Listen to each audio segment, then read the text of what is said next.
Olá, sejam bem-vindos a mais uma aula sobre as leis de Newton. Nessa aula nós vamos finalizar o estudo das três leis, vendo a última e terceira lei. A terceira lei de Newton é muito importante e tem o seguinte enunciado: a toda ação há sempre uma reação oposta e de igual intensidade. O que isso quer dizer? Vamos tentar entender essa lei. Ela será muito útil em toda a nossa análise da dinâmica. Então, um entendimento profundo dela é essencial. Vamos fazer o seguinte. Vamos supor que temos uma parede e um homem tentando empurrar a parede. O homem aplicará sobre a parede uma força F, mas o homem percebe que, quanto mais força ele faz contra a parede, maior é a força que ele sente na palma de suas mãos. Isto porque, quando aplicamos uma força F contra a parede aplica uma força F, de mesma magnitude e sentido oposto, de modo a empurrar a nossa mão na direção contrária. Aliás, vamos entender isso no nível atômico. Nós temos aqui as moléculas da parede e aqui as moléculas da nossa mão. Quando as moléculas da nossa mão chegarem muito perto das moléculas da parede, devido à natureza elétrica que compõe os átomos, haverá uma força elétrica de repulsão entre as moléculas da parede e as moléculas da minha mão. Assim, da mesma forma que se eu colocar duas cargas elétricas perto uma da outra, as duas vão se repelir com a mesma força, quando eu aproximo meus átomos demais dos átomos da parede, eles se repelem com a mesma força. Então, na verdade, os átomos de nossa mão nunca chegam realmente a encostar nos átomos da parede. A nossa noção de toque, a nossa noção de encostar em algo, na verdade, nunca acontece. A sensação que sentimos nos nossos dedos, na palma da nossa mão, é proveniente da força que a parede faz em nossas moléculas, contrárias àquela força que nós imprimimos na própria parede. Nós, na verdade, nunca realmente tocamos algo. Não passa de uma sensação, de uma ilusão criada pelas forças eletromagnéticas de corpos muito menores do que nós podemos perceber.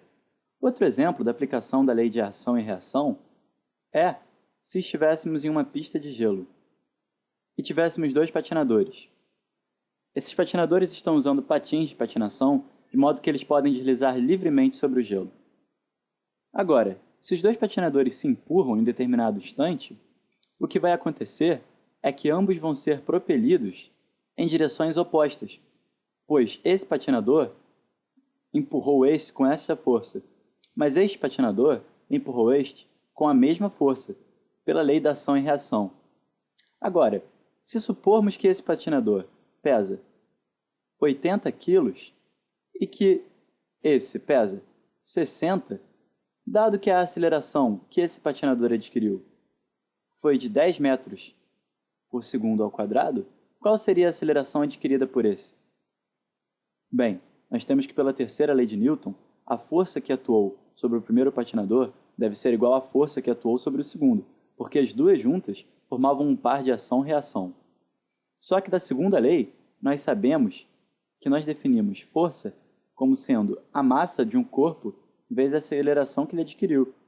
Se o patinador de 80 kg adquiriu uma aceleração de 10 metros por segundo, a força que foi aplicada sobre ele foi de 80 vezes 10, ou seja, uma força de 800 newtons. Agora, então, a força que atua sobre o segundo patinador também deve ser de 800 newtons. Então, para o segundo patinador, nós temos que descobrir qual é a aceleração que uma força de 800 newtons implicaria. Por isso, nós temos 800 igual a massa dele vezes a aceleração. Então, nós descobrimos que a aceleração será de 80 sobre 6 metros por segundo ao quadrado. Esses valores estão um pouco distantes da realidade, porque 800 newtons é mais ou menos o peso de uma pessoa de 80 quilos. E para eles terem feito essa força um no outro, eles teriam que ser bem fortes. Mas a ideia se aplica. Agora, vamos brincar um pouco com a terceira lei de Newton e vamos destruir algumas fantasias que nós tínhamos quando éramos crianças. Por exemplo, imagine um mundo onde as pessoas têm superpoderes. Agora imagine um super-herói capaz de levantar coisas apenas com o poder da mente. Digamos que esse herói fosse muito poderoso, de modo que levantar um carro para ele não seria problema. Agora imagine só, se ele usa seu superpoder e faz esse carro levantar, pela lei da ação e reação, o carro deve fazer no herói a mesma força que o herói fez no carro. Ou seja, digamos que um carro pese 1000 quilos e o herói fez ele levantar. Para levantar 1000 quilos, é necessária uma força de mais ou menos 10.000 newtons. Nós ainda vamos ver o porquê. Isso quer dizer que o próprio herói teria que receber sobre ele mesmo uma força para baixo com magnitude de 10.000 newtons. A menos que ele tivesse uma resistência sobre-humana, esse herói viraria panqueca, porque levantar o carro implicaria em receber a mesma força que ele está utilizando. Outra análise interessante que a terceira lei de Newton faz contra o mundo dos super-heróis é a seguinte. Digamos que eu tenho uma pessoa caindo de uma altura considerável, digamos de um arranha-céu de 300 metros por segundo. Só que, antes dela cair no chão, um super-herói aparece para salvá-la, pegando-a em seus braços quando ela havia percorrido apenas 200 metros da queda. O super-herói salva a pessoa de uma morte iminente. Mas vamos ver o que aconteceria se isso ocorresse na vida real. Primeiro nós temos que descobrir a que velocidade a pessoa estava quando o super-herói a pegou. Bem, usaremos uma fórmula já conhecida, que é a famosa fórmula de Torricelli, que diz que velocidade ao quadrado é igual à velocidade inicial daquele corpo ao quadrado, mais 2 vezes a aceleração vezes a distância que ele percorreu. Essa é uma das fórmulas do movimento retilíneo uniforme. Aqui consideraremos que quando o corpo começou a cair do arranha-céu, ele ainda não tinha nenhuma velocidade para baixo. Ele só foi adquirindo essa velocidade ao longo da queda. Então, V0 seria 0. E a aceleração a que ele está submetido seria a aceleração da gravidade, g, que nós vamos aproximar para 10 metros por segundo ao quadrado. Então a nossa conta ficaria velocidade ao quadrado é igual a 2 vezes 10 vezes a distância que ele percorreu, que nós consideramos ser de 200 metros, fazendo com que a velocidade seja a raiz quadrada de 4.000, um número que dá aproximadamente 63 metros por segundo. Agora, um comentário que cabe ser feito aqui é que essa não é uma conta totalmente verdadeira. Isso pelo fato de que não estamos considerando que a aceleração real que a pessoa vai ter não será de 10 metros por segundo ao quadrado, devido à resistência do ar. O ar à nossa volta proporciona resistência aos nossos movimentos.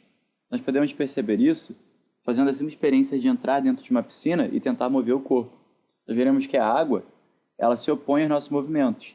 Assim como a água se opõe aos nossos movimentos, quando estamos dentro de uma piscina, o ar também se opõe no nosso dia a dia. Por isso, quando nós caímos, nós não sofremos a aceleração da gravidade toda sobre nós, mas sim a aceleração resultante depois que o atrito com o ar é levado em conta. Então, em vez de chegar com 63 metros por segundo, a pessoa provavelmente estaria a uns 58 metros por segundo. E esse vai ser o valor que nós vamos considerar. Agora vamos fazer a seguinte análise. Quando o herói pega a pessoa em seus braços, o que ele está fazendo na verdade é desacelerar seu movimento. Em quanto tempo essa desaceleração ocorre? Bem, digamos que seja em meio segundo. Em um instante a pessoa está indo a 58 metros por segundo e meio segundo depois a pessoa está parada nos braços do super-herói. Isso significa que, em um tempo t igual a 0,5 segundos, a velocidade vai de 58 a 0. Mas isso representa que a pessoa sofreu uma aceleração. Qual foi o valor dessa aceleração? Nós sabemos que a aceleração é igual a ΔV sobre ΔT. O nosso ΔV foi de 58 e o nosso ΔT foi de 0,5, o que provoca uma aceleração de 116 metros por segundo quadrado. Mas, pois bem, se a pessoa sofreu uma aceleração de 116 metros por segundo ao quadrado, isso significa que alguma força atuou sobre ela. Que força? A força dos braços do super-herói. E, pela terceira lei de Newton, significa que a pessoa também fez força dos braços do super-herói. Bem, vamos calcular essa força. Nós sabemos que a força é igual a massa vezes a aceleração. Digamos que a pessoa tenha 70 quilos. Então, a força resultante seria igual a 70 vezes 116, o que dá 8.120 newtons. Agora, uma força de 8.120 newtons é igual ao peso de um carro de 812 quilos. Então, os braços do super-herói, quando ele segura a pessoa, recebem uma força de 812 quilos. É como se ele estivesse segurando um carro. O que para ele tudo bem, já que ele é um super-herói e é super resistente. Mas, pela lei da ação-reação, a pessoa também vai sofrer uma força de 812 quilos. O que significa que, uma pessoa normal, ela morreria. Esse mecanismo é o mesmo que aconteceria se a pessoa chegasse ao chão. Se a pessoa chega ao chão, ela morreria pela força que o chão exerceria sobre ela. E o chão talvez ficasse um pouco rachado pela força que a pessoa faria no chão, que seria equivalente. Porém, quando o nosso super-herói a pegou, o mesmo efeito aconteceu. A pessoa fez força sobre os braços do super-herói e os braços do super-herói fizeram força sobre a pessoa, fazendo nossa donzela em apuros morrer de qualquer forma. Apesar da terceira lei de Newton inviabilizar algumas das melhores cenas de filmes de super-herói, ela é uma lei muito importante e é fundamental para a continuação do nosso curso. Tudo que temos que lembrar sobre ela é que uma ação sempre provoca uma reação no mesmo sentido em direção oposta, ou seja, todas as interações no universo acontecem em pares. Se alguma coisa aconteceu, ela também causou com que outra coisa acontecesse, o que é um princípio muito interessante.